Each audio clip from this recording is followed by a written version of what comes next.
Okay, so this is round 2 with LEDs. I'm using the same 80 with a softbox, but what I added was 2 of these GVM panels, which they're okay. They're not, they're not super bright. They're small, so I think I just want to use them for accent lighting. I'll try the colors and different things with them. I do love the control with the LEDs and being able to see what you get. But I miss the power of the flash. Not that these aren't powerful. They're actually pretty damn powerful for the studio. And I still don't even have the 200 unit in. But I don't miss the cords.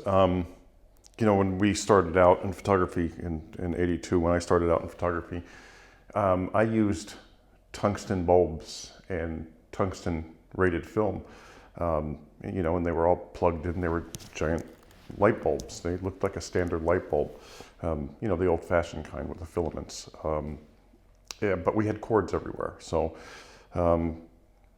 now, coming back to the cords and trying to figure out where you're going to plug them in, where you're going to step over, and make sure nobody trips. It's kind of tedious to what I'm used to.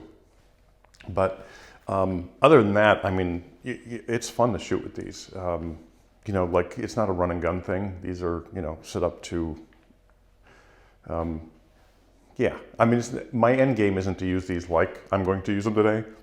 My end game is just to have good, solid lighting in the studio, whether it's cloudy outside or sunny, and kind of combat that window that has that blue film on it, because I want to see if I can dial in just the right temperature and be able to have a constant light without people worrying about a flash, and taking advantage of that. And for that scenario, I need one great LED light, which I'm hoping to get out of that.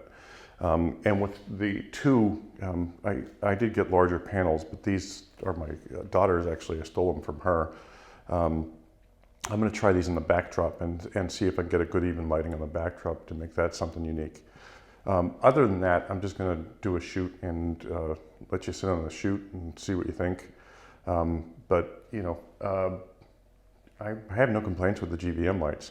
What kicked me the other day, it was kind of funny, and this happens with everything, not just with these lights, but one of the people that were talking about the GVM said, these are definitely not for professional use. These aren't for professionals, these are for amateurs. And they say that about the cameras too, this is a consumer camera, or you can't use this for professional. Anything that you shoot with, light with, and you get paid for is professional. It just doesn't matter what it is. You can use a flashlight.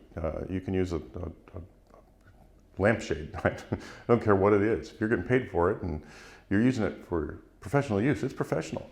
It may not be their standards to what professional is, which is, ironic because, I run pro photo lights. But the only reason I use those is reliability. And you can say the same thing, well, these, are these going to be reliable?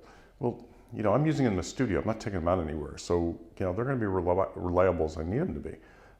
If they go down, I have strobes. If they go down, I have, another light. It's, but, don't put something as amateur or non-professional. Godox. I don't think Godox are as reliable as Profoto. And I mean that in a very slight way, believe me. I'm not ditching Godox whatsoever, because I think they're fabulous lights. But if I had to do it all over again, I'd be running the Godox 1200D and the Godox 300s and the 100s. They're great lights. They're very inexpensive. And I can have 3 of them for the price of 1. And if one breaks, you throw it out. So it's simple as that. So these aren't amateur lights unless they're in a self-proclaimed amateur's hands. That's it. Otherwise, they're for anybody that wants to use them. I don't care if you're a pro or if you're just starting out. You can make beautiful pictures with them. That's all you need. So don't consider them amateur light because they cost a lot less than the expensive ones. They put out light and they help you make photos or video, for that too. So anyway, I'm gonna get to the shoot now. I'm done with my rant. Thanks for listening, and I hope you like it, and I hope I like it. I'll talk to you soon. Well, I really ran through the gamut with this shoot with the colors and using those panels as much as I could. I did make a lot of mistakes throughout this shoot. Like on this shot here, there's more spill on her face, and that red is just too much. I have to learn to back off the LEDs a little bit, use the brightness control a little bit more.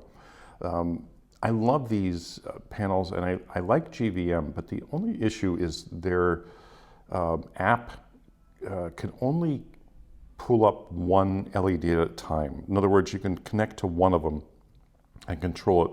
Then you have to disconnect to it and connect to another one. So they'll all show up on the app, but you have to disconnect to one and then add to another. As you can see with these shots, I dialed that one LED down and it looks a lot better. By the way, that was just me showing you that I'm using the Voigtlander 40mm 1.2 for this entire shoot. So anyway, here I went with white, on either side of her head, to highlight her hair, and that's the softbox I was using with the 80, the GVM 80. So that's the whole setup, so you can see it, and her acting a little crazy. Anyway, matching as you can see, it's like bright and stark. So matching the colors to what your model wears is really important. And so I put these, I warmed these up quite a bit.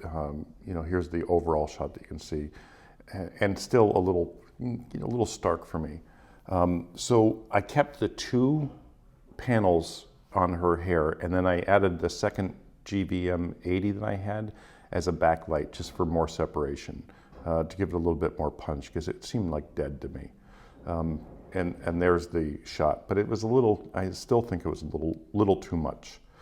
Now I'm just trying some colors here, because I really wanted to see how the colors would look. Yes, I do hate this color combination. Again, it just didn't match what she was wearing. Now the two panels are being used to light the background. Again, she's wearing orange and black, so it's stark, it's too much. Here's another shot, the same thing. So my next step is to warm these lights up. So I'm gonna take them off the background and put them on her. And it's just, I'm learning. So learning how to use these lights and not overdo them, and remember that they are more powerful than I think they are, helps a lot. Now the white would have been, the background's gonna be dimmer, but it definitely had to be turned to tungsten. So I just turned the lights to tungsten, the 3200 balance, to warm it up a little bit. The background's obviously gonna be a little darker because of the, lights not being shined on it, of course. Now I love that last shot, but I just wanted a little bit more drama. So I'm using a black fill card to absorb the light coming on that one side, just to give it a little bit more shadow on one side. Shadow is everything for images, and you really have to take advantage of it when you can. So I do like this a lot more. I still think it could be warmer. Now here's just literally behind the scenes with the two panels on her sides, and then the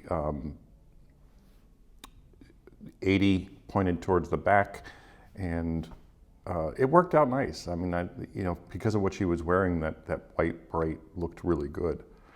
Now I just wanted to throw one of these panels behind her, even though they're small. She's tiny, so I just wanted to see if I could hide it behind her. It was tough. You can see a little corner of it there. So I took it to the side and pushed it past the backdrop. Like swept it across the backdrop. And it was good, but it could have been turned a little bit more, because the left is just still a little, it falls off just a little too much. So I think if I turned it a little bit more, it would have been a little bit better even light.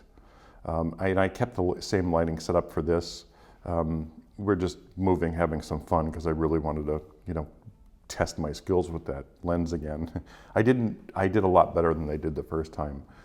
But you can see the lighting it's pretty stellar, and it was decent shutter speed and aperture. And this, she wanted her Christmas sweater in one of the shots, so we just used red and green and did something fun with this as the final shoot or final shot of the day. And you know, the panels came in nice, but I still think I had the green way up too high. But you'll see in the final shot, it's just, I got to learn to back it off. If that green was backed off on that side, it would have been a lot better. I don't mind the spill on her face, but that's it for today. Hope you enjoyed the shoot.